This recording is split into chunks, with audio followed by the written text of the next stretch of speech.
या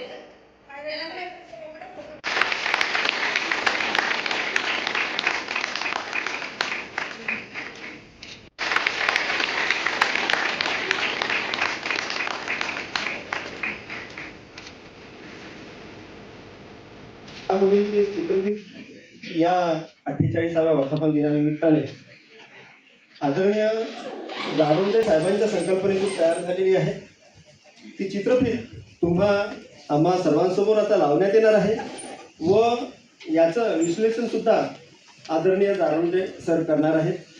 त्याचबरोबर आजच्या या वर्धापन दिन समारोहाचं प्रास्ताविक सुद्धा ते करतील अशी मी त्यांना विनंती.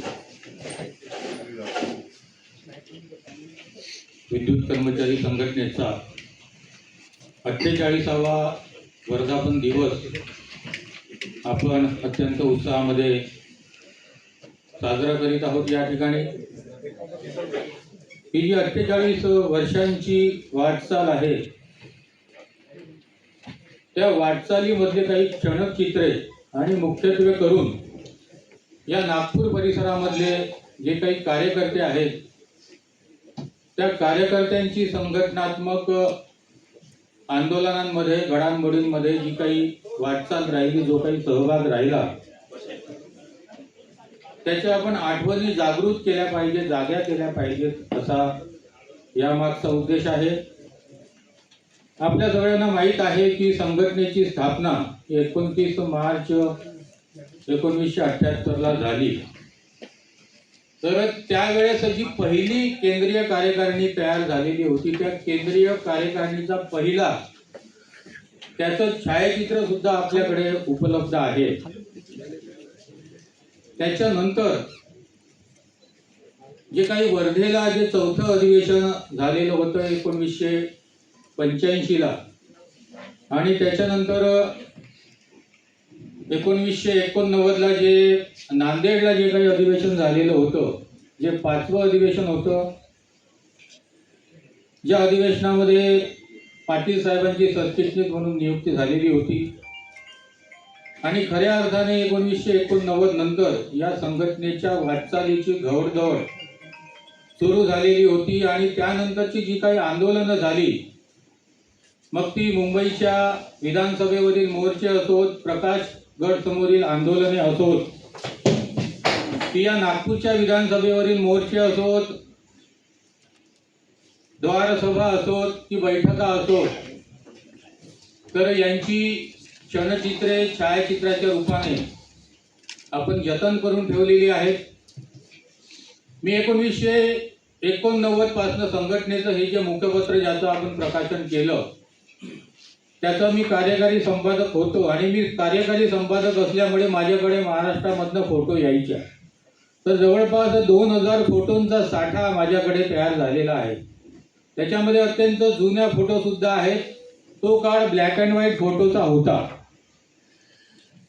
त्याचा इतिहास सुद्धा आपण जतन करून ठेवला पाहिजे आणि या इतिहासाची पुनरावृत्ती करून आपल्या या संघटनेला कसं पुढे घेऊन जाता येईल याचा सुद्धा संकल्प आजचा हा 48वा वर्धापन दिवस साजरा करीत असताना संघटनेचे जे काही विद्यमान पदाधिकारी आहेत जे काही विद्यमान कार्यकर्ते आहेत त्यांना त्याची जाणीव ठेवणं आवश्यक आहे.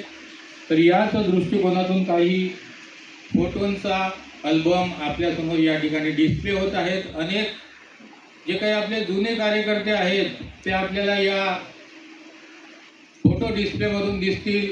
मग त्या संघटनेचे संस्थापक सदस्यांपैकी अनंतराव कांबळे असतील इतर पदाधिकारी असतील त्याच्यानंतरचे जे नागपूरचे जे काही त्या काळामधले जे काही जुने कार्यकर्ते होते ढेपे असतील त्याच्यानंतर यशवंतराव डोंगरे असतील केशवरावजी बहादुरे असतील MP दाभर्डेजी असतील PS वानखेडेजी असतील CD नारनवरे साहेब असतील तर हे त्या काळामधले जे काही जुने पदाधिकारी कार्यकर्ते होते त्यांनी त्या बुरबुरे असतील RN बुरबुरे असतील तर या सगळ्यांच्या आठवणी आपण फोटोच्या रूपाने आपण जतन करून ठेवलेल्या आहेत.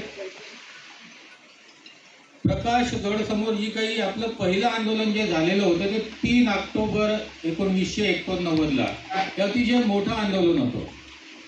आता जो फोटो आलेला होता आपल्या समोर तो त्याच आंदोलनाचा फोटो आहे. आपल्या संघटनेच्या इतिहासामधील सगळ्यात मोठं आंदोलन ते 3 ऑक्टोबर 1989चं होतं. त्याच्यानंतर मुंबई विधानसभेवर जे मोर्चे काढलेले होते त्याचे सुद्धा छायाचित्र आपल्याला पाहायला मिळतील. नागपूरच्या विधानसभेवर मोठे मोठे मोर्चे आपल्या संघटनेने काढले, त्याची सुद्धा छायाचित्र आपल्या समोर दिसतील. त्या काळामध्ये मंडल आयोगाच्या साठी जे काही जनजागरण सुरू होतं, तर ही भारतामधली पहिली कामगार संघटना आहे महाराष्ट्र राज्य मागासवर्गीय विद्युत कर्मचारी संघटना, की ज्या संघटनेने मंडल आयोगाच्या समर्थनार्थ धरणे आंदोलन केले. त्या काळी अनेक आपण परिसंवाद घेतले आणि प्रत्येक झोन समोर आपण एक आंदोलन केलेलं होतं. ती ही पहिली संघटना आहे जी मंडल आयोगासाठी त्यावेळेस भांडली कामगारांची संघटना. त्यावेळेस इतर कामगार संघटना या मंडल आयोगाच्या विरोधामध्ये असलेल्या आपल्याला दिसून आल्या, परंतु ही पहिली संघटना होती. त्याची सुद्धा छायाचित्र आपल्या समोर आहे. तर हा आठवणींचा ठेवा आपण जतन करून ठेवलेला आहे. आणि आज आपण 48वा आपल्या संघटनेचा वर्धापन दिवस साजरा करत असताना आपल्याला आपल्या संघटनेचा भूतकाळ लक्षात घ्यावाच लागणार आहे. कारण आज आपण बघतो आहे की संघटनेला अतिशय सुस्थिती आपल्याला आलेली दिसते आहे, चांगले दिवस आलेले दिसते आहे, सर्व पातळीवरती आपल्याला प्रतिनिधित्व आहे. पण तो काळ तसा नव्हता. एक साधा हेड क्लर्क आपल्याला बोलू देत नव्हता, बोलवत नव्हता. प्रत्येक गोष्टीसाठी आपल्याला आंदोलन करायला लागत होतो. आणि सर्वात जास्त आंदोलन करणारी संघटना त्या काळामध्ये 1995च्या दरम्यान आपल्या संघटनेची नोंद झालेली होती महाराष्ट्र सरकारकडे, म्हणजे IB विभागाकडे, की MSEB मध्ये सगळ्यात जास्त आंदोलन करणारी ही संघटना. तर अशा प्रकारे आंदोलनं करून संघर्ष करून आज आपल्या संघटनेला चांगले दिवस आलेले आहेत. एक चांगलं संख्याबळ सुद्धा आपलं आहे, त्याच्याबद्दल आपण आजच्या या कार्यक्रमामध्ये बोलणार आहोतच. परंतु एक गोष्ट लक्षात ठेवायला पाहिजे की हे चांगले दिवस येण्यासाठी अनेकांनी आपला त्याग केलेला आहे, अनेकांनी आपला वेळ दिलेला आहे, अनेकांनी आपला विचार दिलेला आहे, आपला पैसा दिलेला आहे, आपलं पाठबळ दिलेलं आहे. संघटनेने जेव्हा हाक दिली त्या हाकेला ओ देण्याचं काम त्या काळामधल्या आपल्या कार्यकर्त्यांनी पदाधिकाऱ्यांनी केलेलं आहे. त्या काळामधले पदाधिकारी मी बघितलेले आहेत, अतिशय संघर्षशील. संघटनेचा कार्यक्रम असेल म्हणजे जायचं, आंदोलन असेल, मोर्चा असेल, जायचं म्हणजे जायचं. अतिशय भव्य मोर्चे या नागपूरच्या विधानसभेवर आपल्या संघटनेने काढलेले आहेत. आणि त्याचाच परिपाक आपण पाहतो आहे की हे जे आरक्षण आपल्या या 3 वीज कंपन्यांमध्ये पूर्वीच्या MSEB मध्ये भरल्या गेलं, तर या संघटनेने जो काही संघर्ष केला, या संघटनेने जी काही आंदोलनं केली, त्याचाच परिपाक आहे. म्हणून ज्या कार्यकर्त्यांनी या संघटनेला वाढवण्यासाठी खस्ता खाल्ल्या, माझा एक असा मानस आहे की माझ्याकडे किंवा आपल्या संघटनेच्या कार्यालयामध्ये जो काही जुना रेकॉर्ड आहे त्या रेकॉर्डला आपण आता डॉक्युमेंटेशनमध्ये रूपांतरित करणार आहोत. अनेकांना जुनी फोटो बघितल्यानंतर आठवत नसते किंवा माहीत नसते की ही व्यक्ती कोण आहे, कुठल्या पदावरती ही व्यक्ती त्या काळी होती. तर हा सगळा इतिहास सुद्धा आपण डॉक्युमेंटेशनच्या रूपाने, पुस्तकाच्या रूपाने आपण पुढे आणण्याचा या 50वा जेव्हा आपण वर्धापन दिवस जेव्हा साजरा करू, तेव्हा आपल्या संघटनेच्या इतिहासाचं एक पुस्तक सुद्धा आपल्यासमोर यावं आणि या जुन्या लोकांच्या आठवणींना आपण उजाळा द्यावा, असा सुद्धा संकल्प आपण करणार आहोत. तर मी आधीच सांगितलं यापूर्वी की सगळ्यात जास्त आंदोलन करणारी ही संघटना होती. प्रत्येक झोन समोर, प्रत्येक सर्कल डिव्हिजन समोर त्या वेळेचे पदाधिकारी संघर्ष करण्यासाठी तत्पर असायचे. कुठल्याही कारवाईची तमा बाळगायचे नाहीत. जे काही अधिकार आपल्याला बाबासाहेबांनी दिलेले आहेत, जे काही विचारसरणी या संघटनेने आपल्याला दिलेली आहे, जे फुले आंबेडकरी परिवर्तनवादी विचार आपल्याला या संघटनेनं दिलेला आहे, तर तो विचार पुढे घेऊन जाण्यासाठी कार्यकर्त्यांनी त्या काळामधल्या, पदाधिकाऱ्यांनी त्या काळामधल्या अतिशय संघर्ष केलेला आहे. अतिशय त्यावेळेस तळमळीने संघटनेसाठी काम केलेलं आहे. तर काही हे 60 फोटोग्राफ आहेत माझ्याकडे, जवळपास 2000 फोटोंचा संग्रह आहे. काही फोटो खराब सुद्धा झालेले आहेत.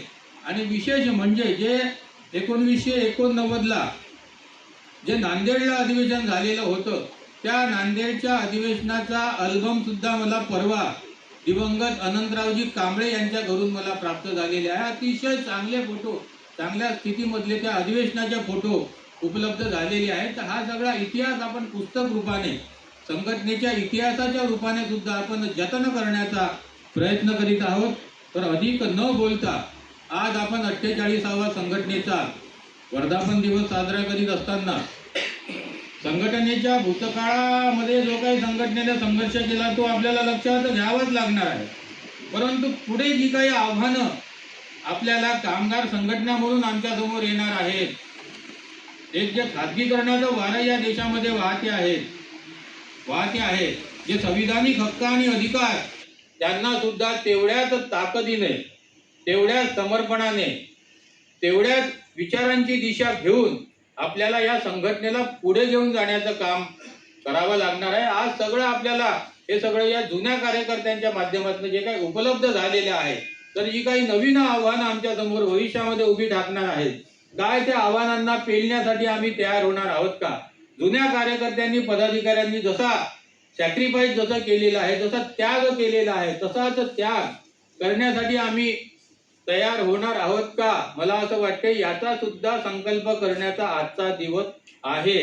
कारण मी आधीच सांगितलेलं आहे की ही महाराष्ट्रातलीच नाही तर भारतामधली पहिली ट्रेड युनियन आहे मागासवर्गीयांची, फुले आंबेडकरी विचारांची, की ज्या संघटनेला सर्व पातळ्यांवरती प्रतिनिधित्व प्राप्त झालेलं आहे. अशा पद्धतीची हे भारतातली एकमेव संघटना आहे. आपल्याला हेही माहित आहे की याच संघटनेच्या माध्यमातून स्वतंत्र मजदूर युनियनची देश पातळीवरील संघटना सुद्धा निर्माण झालेली आहे. आणि ही स्वतंत्र मजदूर युनियन निर्माण करण्यापासून तर आजच्या स्थितीपर्यंत आणण्यामध्ये सुद्धा याच संघटनेचा, म्हणजे मागासवर्गीय विद्युत कर्मचारी संघटनेचाच सहभाग राहिलेला आहे. तर यावरून आपल्या असं लक्षात येईल की आमच्यावर सुद्धा फार मोठी जबाबदारी आहे. आमचे स्वतःचे प्रश्न असतील, आमच्या स्वतःच्या कुटुंबाचे प्रश्न असतील, परंतु त्यानंतरही आम्हाला संघटनेसाठी काम जर करायचं आहे तर आम्हाला समर्पित वृत्तीने काम करण्याचा संकल्प सुद्धा आजच्या या दिवशी करावा लागणार आहे. आणि हा संकल्प करण्यासाठी आणि जी काही भविष्यकालीन रणनीती आपल्या संघटनेची काय असायला पाहिजे, कशा पद्धतीने कार्यकर्ते तयार व्हायला पाहिजे, तो काळ निघून गेला. आत्ताचा काळ आणि आत्ताचे प्रश्न हे फार बदललेले आहेत. आत्ताचा काळ आणि आत्ताचे प्रश्न जर आपल्याला हाताळायचे असतील तर आमच्या कार्यकर्त्यांमध्ये, पदाधिकाऱ्यांमध्ये कोणते गुण असायला पाहिजे, कशा पद्धतीने आम्ही स्वतःला तयार केलं पाहिजे, याच्यावर सुद्धा विचार मंथन करण्याचा आजचा दिवस आहे. तर अधिक न बोलता आजचा हा 48वा वर्धापन दिवस आपण या ठिकाणी नागपूरला साजरा करीत आहोत. आणि 2 वर्षानंतर या संघटनेचं सुवर्ण महोत्सवी वर्ष सुद्धा आपण साजरा करणार आहोत. तर हाच संकल्प घेऊन या संघटनेला पुढे वाढवण्यासाठी आपण सर्व पदाधिकारी, कार्यकर्ते आपण एक दिलाने, एक मताने आपण तयार होऊ आणि या संघटनेला निरंतर पुढे घेऊन जाण्याचा संकल्प करू. एवढंच आजच्या प्रसंगी या ठिकाणी बोलतो. आपली चित्रफित संपलेली आहे. आपण ती अतिशय काळजीपूर्वक बघितल्याबद्दल सर्वांना धन्यवाद. जय हिंद.